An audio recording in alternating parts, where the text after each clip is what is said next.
আজমত রক্ষা করতে হবে।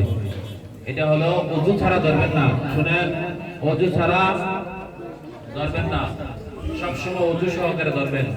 যখনই ধরবেন এটাকে চুমু খাবেন, বুকের সাথে মিলাইবেন, এরকম ভাবে এটা আজমতের সহিত করার চেষ্টা করবেন, ঠিক আছে ইনশাআল্লাহ? তাহলে আল্লাহ তাআলা এটার ইলম আপনার সিনার মধ্যে দিবে। আল ইলমু নূরুন, ইলমটা হলো আলো। এই আলোটা আপনার সিনার মধ্যে আল্লাহ দেয়, উস্তাদরা দেয় না। কে দেয়? আল্লাহ দেয়। উস্তাদরা এটা চেষ্টা করে।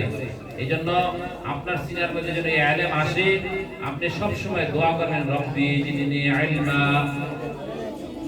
বলেন রব্বি জিদনি ইলমা, রব্বি ইয়াসসির ওয়ালা তুআসসির ওয়া তাম্মিম আলাইনা বিল খাইর। এই দোয়া সবাই বেশি বেশি করে বলবো, ঠিক আছে ইনশাআল্লাহ?